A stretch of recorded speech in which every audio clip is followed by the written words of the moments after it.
Good evening, folks. Today's topic C is a speech I made for y'all. Title is Women Outlive Men. Our long-term care planning must reflect that reality. Okay, here we go with the presentation I made. Please enjoy. Chair members of the audience, colleagues, and community partners, thank you for being here today. My name is Felicia, and I have spent my career caring for older adults,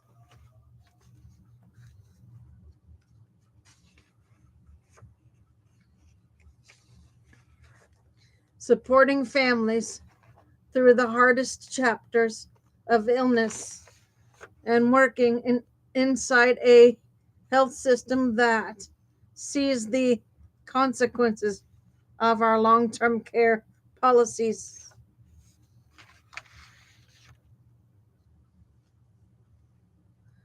Every single day.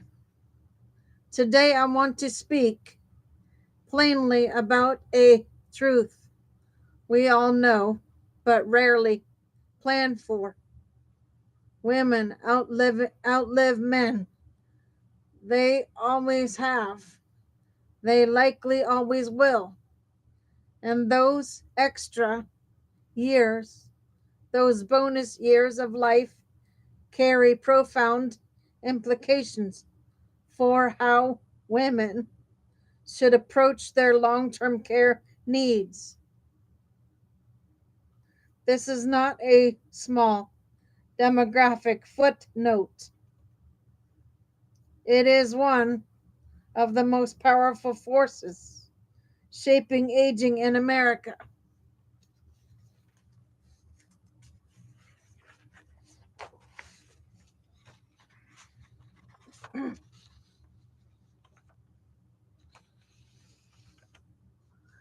Longevity is a gift, but it changes everything.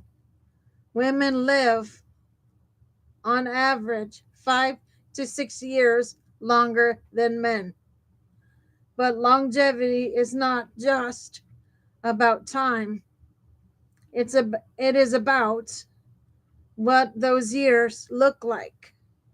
Women spend more years with disability, more years managing chronic illness, more years navigating mobility limitations, and more years at risk for Alzheimer's disease, which disproportionately affects women both as patients and caregivers.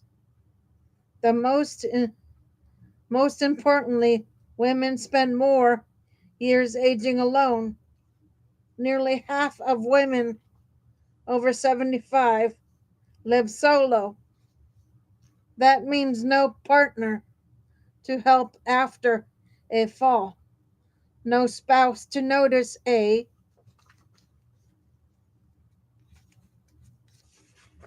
change in cognition,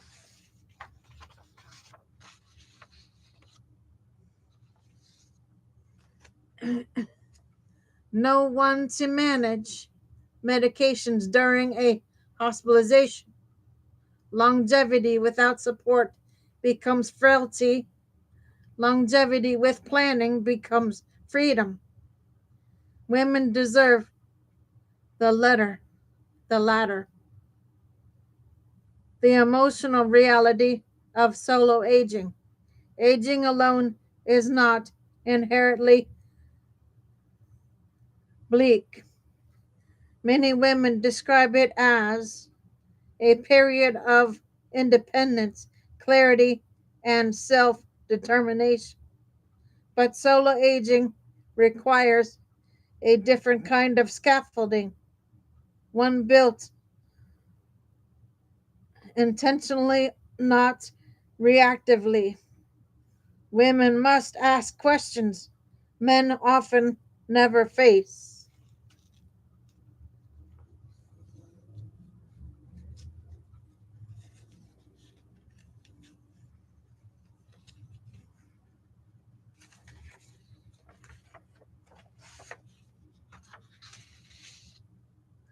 who will check in, who will advocate for me, who will make decisions if I cannot, who will help me stay safe at home.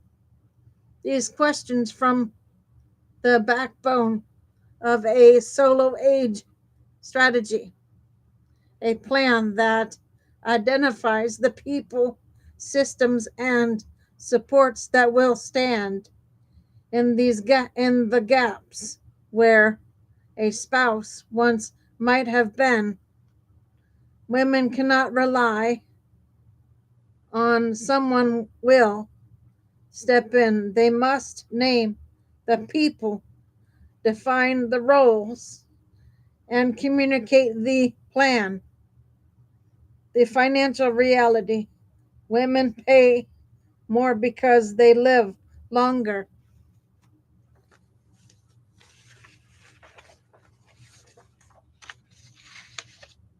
Long term care is expensive, strate- strange, staggeringly so. In 2026, average monthly every average monthly cost in the U.S. hover around 6,673 for in-home care, 6,200 for assisted living, and 10,780 or 798 for a nursing home private room. Women are more likely to reach the stage of life where these costs become unavoidable. They are also more likely to enter widowhood with reduced household income, smaller retirement accounts, and fewer assets. This is why women must stress test their long-term care finances earlier and more aggressively than men.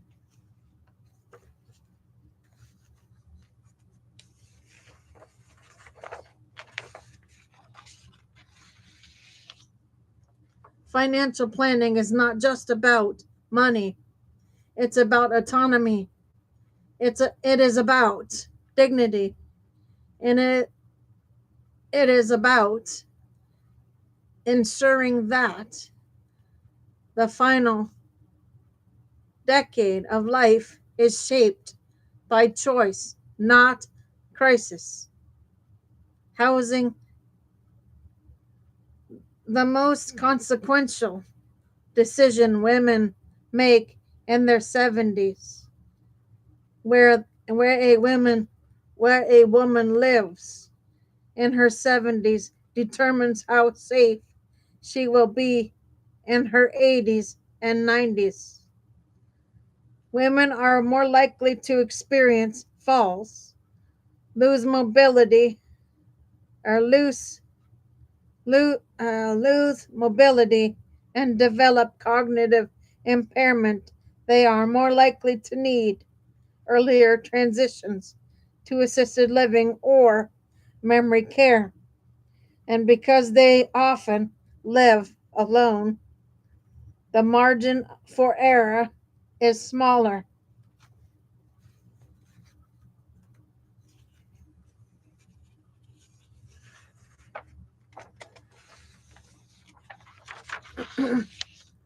Women must plan for aging in place with home modifications, assisted living or safety and socialization, memory care for Alzheimer's risk, continuing care, retirement communities for predictable transitions.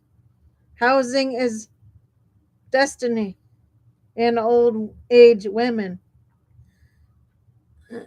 In old age, women deserve options that honor their longevity rather than react to it.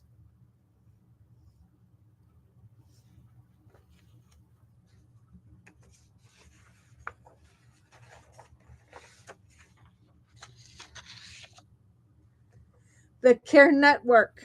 Women must build what men often inherit. Men often rely on wives for care. Women rarely have that luxury. Women must build care networks that are intentional, diverse, and resilient. Friends, neighbors, adult children, church communities, senior centers, care managers. These become the consolation for support that replaces the traditional marital safety net. A woman, a woman's care network must be mapped, communicated, and updated regularly. It is the human infrastructure that supports the final decade of life.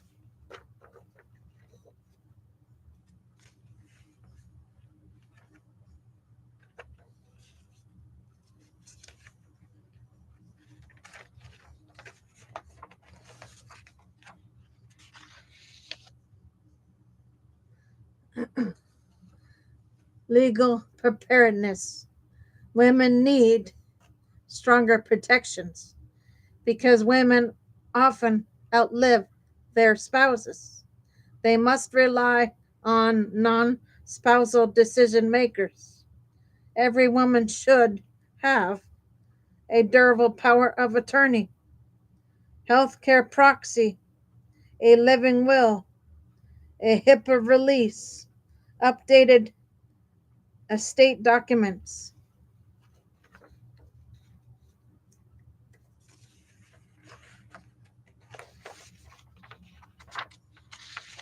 These documents ensure that women's voice remains present even when her capacity fades.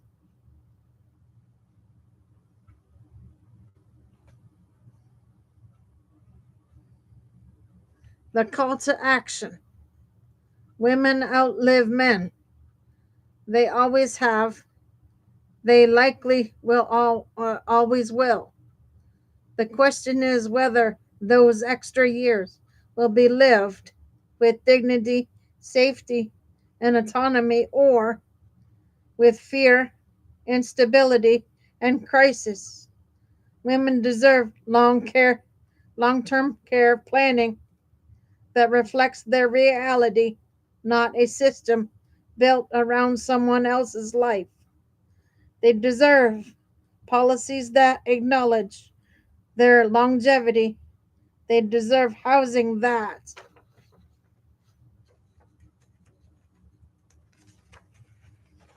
supports their independence. They deserve financial tools that protect their future. They deserve care networks that do not depend on luck. They deserve legal protections that safeguard their voice. And they deserve all of this now, not later. Women's longevity is not a liability, it is a strength. It is a testament to resilience, biology, and social patterns. But longevity without planning becomes vulnerability. Longevity without planning becomes freedom. Let us build a long term care system worthy of women's lives, one that honors their strengths, their supports their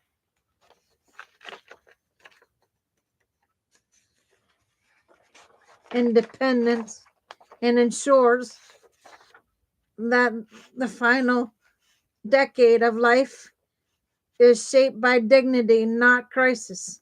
Thank you.